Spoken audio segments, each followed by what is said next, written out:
Okey, kembali ke dalam segmen ketiga podcast Zaid Ibrahim.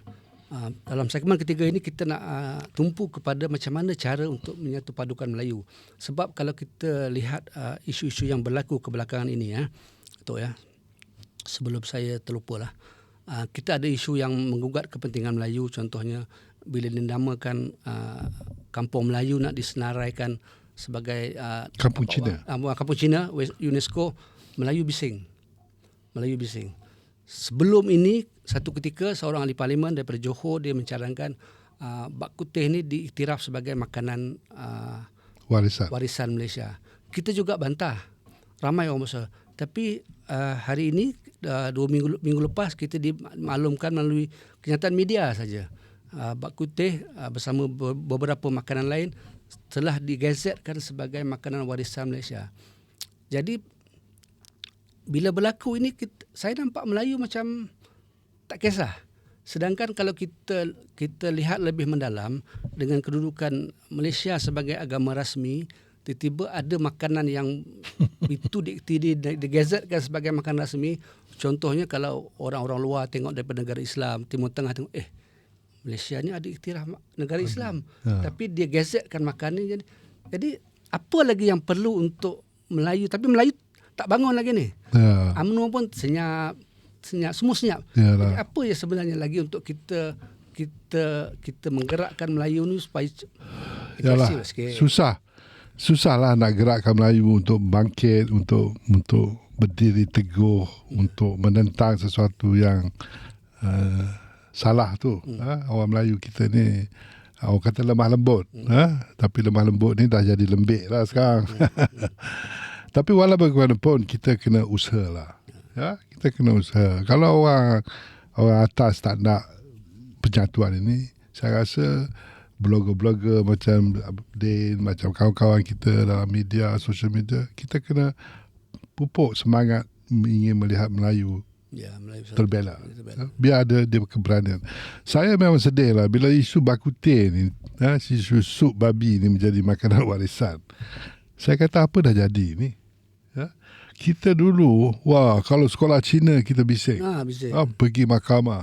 Apakah ini secucuk dengan perlembagaan kita? Bising. Sekolah Tamil kita bising. Lepas tu kalau kita buat surat kepada kerajaan dalam bahasa Inggeris, kita ditolak. Bising. Keutamaan diberi kepada bahasa Melayu. Maruah Melayu. Tulis surat pun kena bahasa Melayu. Dan kalau tidak ditolak. Tapi dia cakap Inggeris hari-hari, tak tu lain lah. Tapi orang atasan ni memang kerja dia lain daripada yang dia cakap, yang bikin memang lain. Tapi sekarang ni makanan warisan ialah sup babi. Dan orang Melayu boleh terima. Dia mestilah makanan berasaskan ikan ke? Dia makanan nasional. Dia makanan orang sebahagian besar rakyat kita makan lah. Dan kita agama Islam rasmi, Persekutuan Penduduk Melayu 60%. Jadi mana pembela tradisi Melayu, mana pejuang-pejuang bahasa Melayu, bangsa Melayu ni diam. Dalam keadaan madani ini semua diam. Jadi walaupun bagaimanapun lah, kita jangan hilang keupayaan lah. Kita kena terus melalui percakapan kita, blog kita, penulisan kita, orang Melayu mesti sedar perlunya bersatu. Kita mungkin bersatu dalam keadaan yang tidak ideal. Orang ni tak ni, orang ni tak ni. Tak apa. Kita bersatu. Kita bersatu dulu. Kita bersatu. Barulah kita dapat berbincang keutamaan negara kita. Yang saya nak timbulkan satu lagi dia, soal penyatuan ni. Jadi orang-orang kaya Melayu lah, di Amerika ni, politik Amerika. Kalaulah seseorang itu membuat tindakan organisasi menentang arus, menentang dasar kerajaan, mereka mendapat sokongan daripada rakyat. Crowdfunding dia, mereka yang ada duit tolong. Tapi saya nampak orang kaya di Malaysia ni, dia sokong apa yang kita kata ni, Din. Tapi dia nak hulur duit ni susah sikit. Budaya tu kita belum lagi lah. Kita belum. Saya tak tahu bila lah. Tapi kita kena ingat lah, bila kita dah hilang segala-galanya tu, duit tu apa gunanya?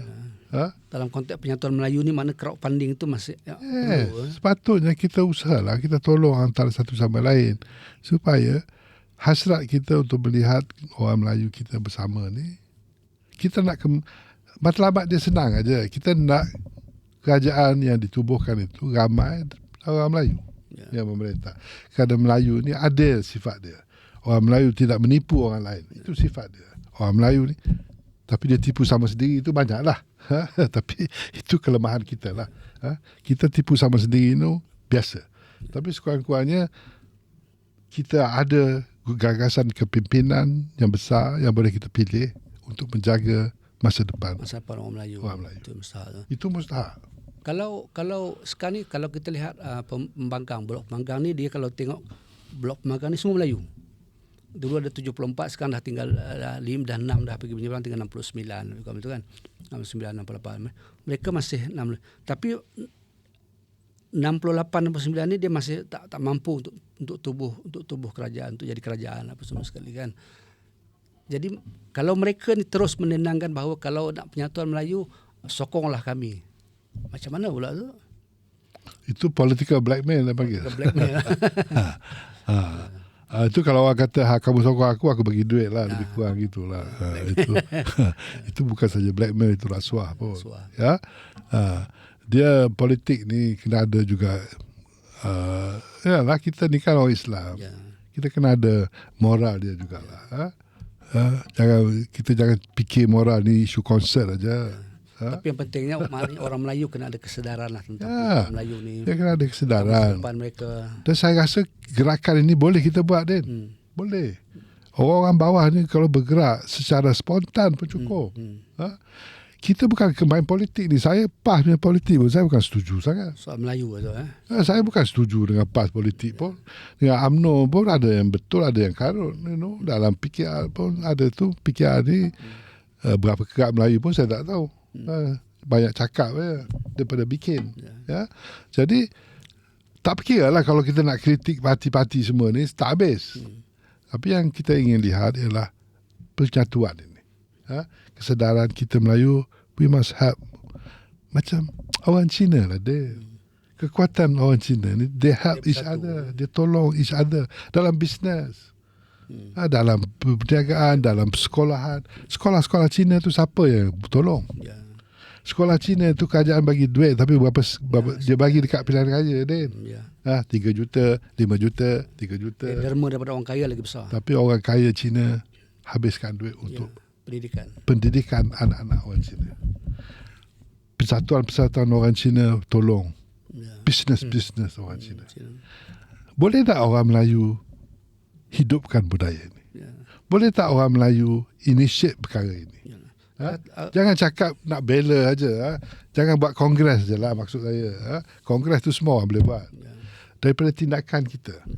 Boleh tak kepimpinan Melayu yang ada kemampuan ini ketengahkan bagaimana cara mereka boleh tolong untuk orang Melayu. Itu kesedaran yang perlu. Ialah kongres dah 7 kali. Kita mereka dah 60 berapa tahun. Penguasaan ekonomi Putra masih belas-belas % lagi, tak sampai 20% pun. Saya tak tahulah, itu pada saya dia memang kalau ada banyak pun dia disimpan di bawah nomini. Disimpan di bawah macam sulit-sulit. Saya tak tahulah itu. Pada saya tengok kemiskinan ni, kalau saya tengok di bandar-bandar tu, kedai-kedai yang besar Cina. Kalau saya tengok flat-flat yang mewah, Melayu, Cina. Kalau flat yang cat dia dah 20 tahun, pecah-pecah, lift tak bergerak, tempat sampah, kutipan sampah tak sesuai, itu Melayu. Saya ukur begitu, Din. Saya bukan pakar. Ialah ukuran paling mudah lah. Itu saya ukuran paling mudah. Saya tengok balik ke kampung saya tengok di kawasan Bacok tu. Saya ni orang Bacok. Tempat lahirnya pejuang-pejuang Melayu, Anwar Musa, Awang Ade, Mustafa Muhammad. Semua ni orang berjaya Melayu. Tapi Bacok tak berjaya. Ini yang saya sedih ni. Tapi saya balik jugalah. Saya balik tak boleh buat apa. Tapi saya ceritanya 70 tahun dah Bacok macam tu, Din. Bank pun tak ada di Bacok. Tak ada tu dulu ada 2. Sekarang tak ada. Tutup lah. Mujurlah ada bangla-bangla buka kedai sikit-sikit. Adalah ekonomi sikit. Itulah nasib Melayu. Jadi saya nak ke macam kongres ni dia ada peratusan, dia buat kajian analitika. Saya tengok aja. Kalau saya tengok Melayu miskin tu miskin lah pada saya, gitu je lah. Tapi kita kena timbul kesedaran nak bersama dulu. Ini tak percaya Melayu. PAS tak boleh percaya. Belum jumpa yang kamu ni orang boleh percaya ke? Yang kamu begitu kononnya bermoral tinggi boleh dipercayai ke? Dalam politik memanglah kadang-kadang kita tak percaya tu, dan tak percaya ni seperti saya kata. Tapi sekurang-kurangnya kita kena usahalah. Yang orang tipu dalam politik ni biasalah permainan dia. Bukan tipu maksud dengan jangka masa panjang, mungkin pada masa tertentu. Dia tak boleh jadi kawan kita sebab dia orang Melayu, orang Islam. Jadi Datuk, saya tengok berdasarkan Melayu ni, penyatuan Melayu ni, kita pilihan raya umum akan diadakan lebih kurang 3 tahun setengah je lebih. Ada pilihan raya ke? Ada pilihan raya, insyaAllah. Pilihan raya umum. Mana dijangka 2027, 2026 akan ada pilihan raya. Mana nanti saya rasa penyatuan Melayu ni akan jadi isu yang penting dalam PRU 16 akan datang. Harapan Datuk macam mana Datuk PRU akan datang? Harapan saya tak tahulah Din. Harapan saya kita yang ada kemampuan sikit sebanyak, yang boleh bercakap, yang boleh menulis, yang boleh berkata, yang boleh buat analisa ke arah penyatuan Melayu. Dan harapan saya dapat masih lagi sihat, boleh bercakap mengenai isu ni, saya akan bercakap. Bagi idea semua. Tapi kalau dia nak bagi sumbangan duit sikit, boleh jugalah. Untuk saya besarkan studio ini. Buat website. Saya kalau ada duit, saya nak buat website Penyatuan Melayu. Misalnya. Suatu gerakan massa lah. Gerakan semasa. Tapi duit nak buat website ni mahal, Din. Yang sesuai, yang interaktif, sesuai, yang ada animation. Tapi itu orang kata perjuangan ni bukan wang segala-galanya. Ya, bukan segala-galanya sebab itulah. Tapi maksudnya saya berjuang juga. Macam ni lah secara apa yang kita boleh buat. Tapi eloklah kalau ada sikit sumbangan, ya, supaya kita dapat gerakkan dengan lebih bertenaga lah. Kerana kalau tak ada duit minyak, susah juga gerakan kita nak bergerak, Din. Macam politik lah. Jadi secara paling mudah kita faham tu, Datuk punya hasrat ni PRU akan datang tu nak melihat penyatuan Melayu kukuh. Saya nak lihat Melayu memerintah negara ini. Melayu kembali menguasai. That's what we must have. Saya tak kira lah dia PAS ke, PAS tu ke, PAS ni ke, bersatu. Dia mesti kuat. UMNO kan, saya tak kira. Itu pilihan Melayu. Asalkan bilang kerusi besok daripada 112 tu 90 Melayu pegang. Tu saya nak tengok. Barulah mantap Melayu kan. Harap. Belum garanti, tapi sekurang-kurangnya ada harapan. Macam Zaitun Samion kata, masih ada harapan. Menaruh harapan. Okey, then thank you very much. Itulah saja perbualan kita minggu ini. Agak-agaknya minggu depan kita sambung. Yalah. Boleh, Den? Melayu minggu depan kita makan topik lain lah pula. Topik lain atau sambungan daripada kongres lah. Pasal dah minggu depan hasilnya dah kita dapat. Kita ulas hasil. Hasil. Okey. Terima kasih.